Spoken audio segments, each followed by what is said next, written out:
trying to rape her, and she was so good at visualizing the violet flame that she put up the violet flame, and the clash of this man's vibration and her threw the guy, I think, 10 feet away from her. So that's how powerful this it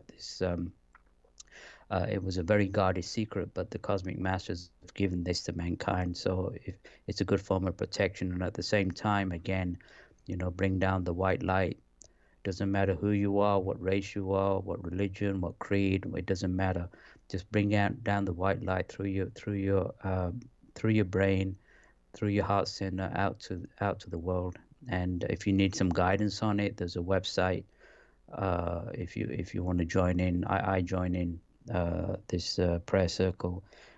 You can go to 12blessings.org. That's the number 12 blessings.org. Okay, fantastic. So those are the resources if you want them. We've got some questions that are coming in, so we're just going to take these. These are the ones that I've taken from some chat rooms and also through some private messages as well. Is there a relationship between the aliens and death? Aliens and death? Yeah, that is the question. They have to be more specific, because death is inevitable anyway, based on our evolutionary scale. The cosmic masters are so advanced that they've reached a stage of evolution where they don't have to reincarnate, so they can stay in their same bodies for like 25,000 years, and that's part of our evolution. Eventually, we will overcome death, because death, old age is a disease, is a curse of mankind. We're not supposed to be going old, and so when we reach a certain form of evolution, we become ascended masters, where we can fight off death. And there's some people in the spiritual hierarchy of Earth are ascended masters, and they've been in their same bodies for like 25,000 years without any decay. Okay, does artificial intelligence come into play in any of what we've discussed tonight? I think so. I think what Dr. George King, my master, said, that the computer systems that they have on satellite number 3 and other spacecraft that orbit the Earth, they probably they must act on their own. They must have their own artificial intelligence where they can track, because I don't think they do it individually. Their computer systems can track the top emanations coming by the request for the white light. So they said they can actually their computer systems are actually online with not only the physical plane, but the planes below us and the levels of existence above us. So it's probably an artificial intelligence that's just way beyond our. They said that their instrumentation is way beyond our imagination. So we can't. I think the greatest scientist on this planet will not be able to understand the way their instrumentation operates. So it must be hired AI on an extremely high level, and where they can pinpoint, like I say, one individual in the middle of 100,000, and pinpoint exactly the amount of energy that person wants, or they can send it to 100 million people at the same time, the exact amount of energy. So this is beyond science fiction. It's just fantastic. Well, Gene, I want to go back to something you said probably an hour or so ago, and that was that we are all ETs, that we are not Earthlings, and this is really interesting that you should say this, because I've had quite a few programs lately that have brought this point closer to clarity for me.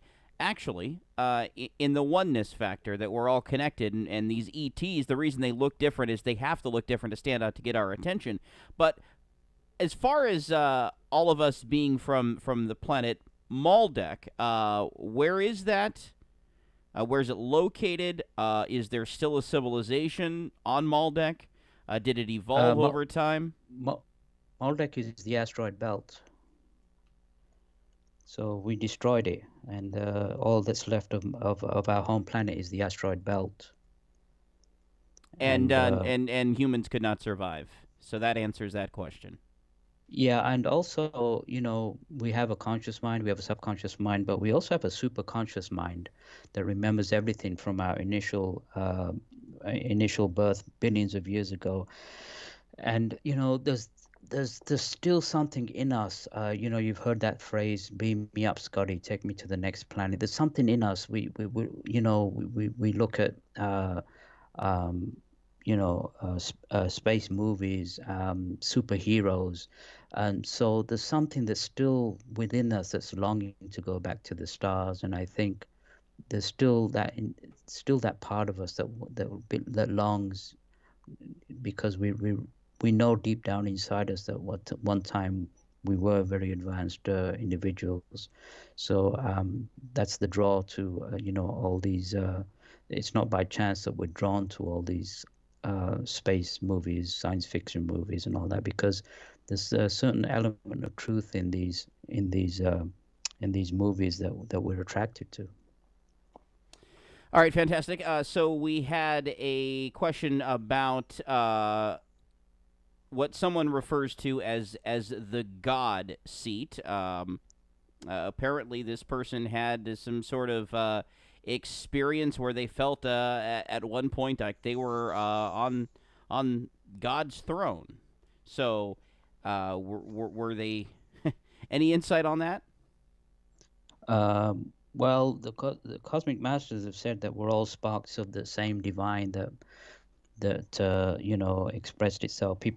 Scientists call it the Big Bang. The yogis talk about the great outbreathing of God, and now the great inbreathing, where the life streams were involved in matter. Why they were, we can't answer that, but we're slowly evolving back to the divine source, the divine principle. So within us is a spark of the divine principle, and some people have extremely elevated experiences where they believe on the throne of God, where they're probably having these very high spiritual experiences.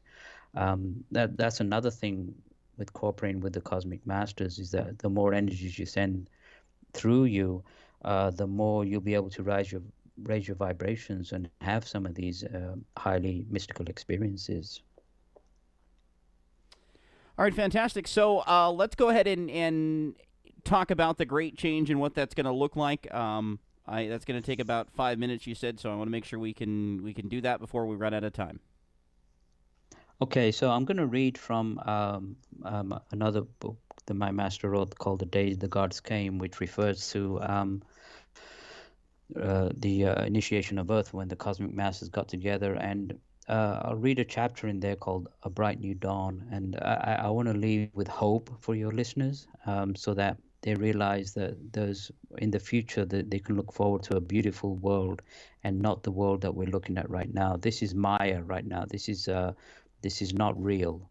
The real world will come. And so I'll just read there's just 2 pages, and I'll read it for your listeners to maybe inspire them. This is from Dr. George King. It's called "A Bright New Dawn." The great work ended. The holy ones, in their unceasing mission for the divine, had come through these skies and tarried a while and departed, leaving the exalted Mother Earth enthroned in a curtain of blazing illumination, such ethereal radiance as she had never enjoyed before. Great initiatory powers are now held in a state of predetermined suspension, but will not always be so, for the sun will break upon a new dawn for the Mother Earth, and those of her children who by the law are deemed ready. The majestic pulsating flame now throbbing within her vital heart will burst forth to light the horizons of accomplishment for man and Logos alike. Heart deep will be the rejoicing, for in these days the compassionate being, who has stood in the shadows of stillness for the cosmic moment to arrive, will throw from herself the chosen disguise to rise in shining glory in the heavens, and there to stand uncloaked beside the older members of her illustrious planetary family. Like some mistake Buddha who had wandered in rags through the wilderness of experience in order to gain karmic freedom, she will stand upon the heavenly dais of supreme triumph. Those tiny men who have been faithful to the plan of spiritual accomplishment will share this day with the shining being, will be thrilled by their just reward, will taste the holy fruit of her divine harvest. The blazing cosmic fire surging forth when the Mother Earth throws from herself the cloak of involution will then envelop the hearts and minds of those remaining in one transmuting flash. Then indeed will the earth breathe deeply in her shining, new-worn raiment of cosmic freedom. Then will the Devic kingdom rejoice, and in their jubilation will fashion such natural perfection upon this earth as to be beyond the dreams of even the most unrestricted visionaries. Those tiny humans waiting upon the honored threshold of their initiation will see this, and such will be their delight that they will proclaim that the earth, as oft times promised from the higher spheres, has indeed come to pass. And the fruits of the field shall be as never before, and the mountains, shining like majestic crystal pinnacles against a clear, unturbulent sky, shall become fitting temples for the Devic lords. The oceans of the world will be like giant pools of glorious iridescence as the psychic fire surges through the living waters. The soul-caressing music of completely harmonious nature will pervade all things upon the earth, and it will be like a divine vision of the higher spheres brought into living manifestation. Then will the mysteries of the earth cease to be, for they will be known and cherished by man.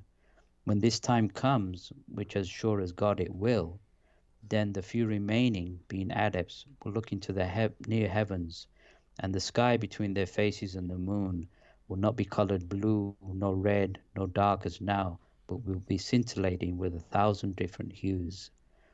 When they focus their eye upon this divine symphony of colorful splendor, they will see through it and beyond it, deep into the Akashic scrolls, wherein will be a complete picturization, etched by the ancient hands of the cosmic recorder, of all the events which have culminated in the happenings of these days.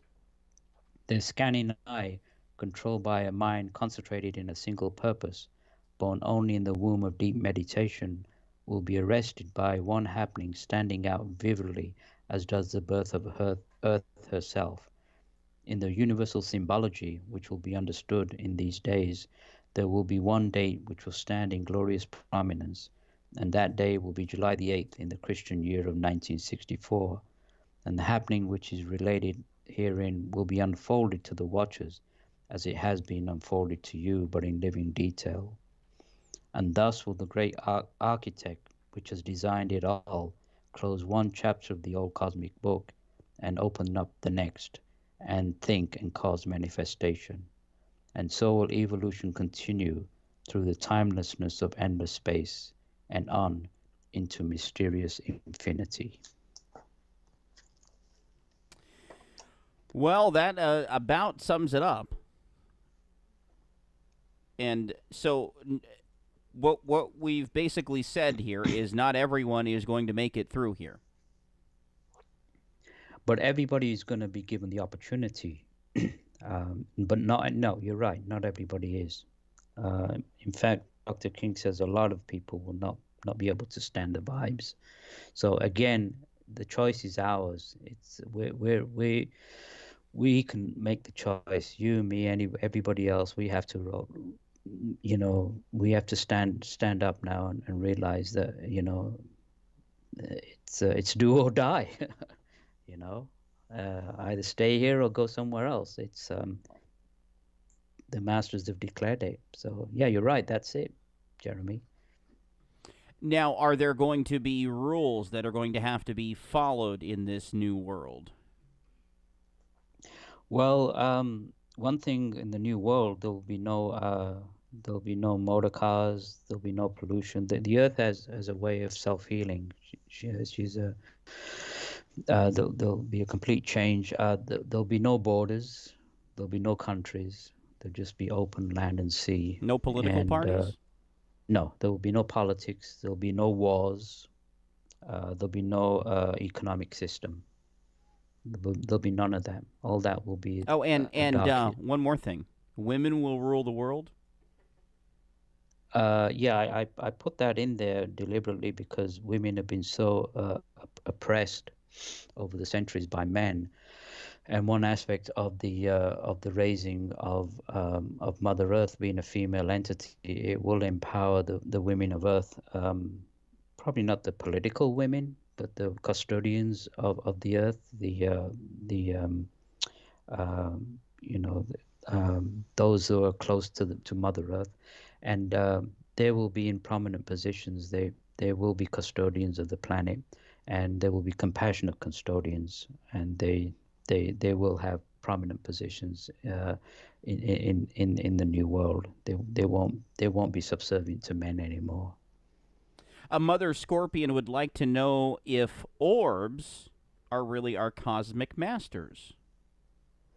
Orbs, no, they're not cosmic masters. They're just sometimes if you're psychic, or sometimes they appear on camera.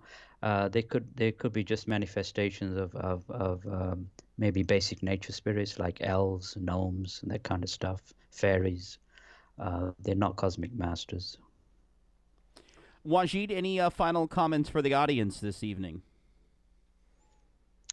Um, yeah, just to reiterate for your listeners is that there is hope. So don't feel down. I feel down, but we have the cosmic masters are often a spiritual tools that we can use, and it's a case of getting back to nature again, back to basics, back to what we used to be like, and and if another thing that's also happening is with the raising of the vibration, is that there is a spiritual renaissance happening around the world. There is, and the mindset of people is slowly opening up. They're not, they won't be held, prisoners to their own mind by the constant barrage of politics and mind control. So a lot of that is also disappearing with the rising of the Mother Earth. So people from within, there will be a mental revolution. It will be a peaceful revolution. It will be bloodless. We can create a bloodless, peaceful revolution with the use of our minds, and which is the most powerful aspect of our being anyway, not our physical bodies. So by the use of our minds and raising our vibrations, we can avoid all these things that are happening right now on this world, and also protect ourselves. The more we send out the light, raise up the vibrations, it's also a form of protection. And I got to tell you, Jeremy, we need that these days. We need to protect ourselves, don't you think? Just a bit. Please protect yourself, everyone, over Thanksgiving. If you're interested in The Struggle for World Sanity by Wajid Hassan, go to paranormalradio.com and please click the link to Amazon from there. I thank you so much in advance, and thank you so much, Wajid, for the program tonight and for an amazing message. Thank you so much, Jeremy. I appreciate it. And everyone, I mean it, be safe. Please do not gather in large groups. Please socially distance. Please wear your masks. Let's get through this pandemic. I'll be back after the holiday, which is not really a holiday, if you get my drift. From the cold, dark depths of a secret dungeon somewhere deep in the remote Pacific Northwest. Good night, everyone.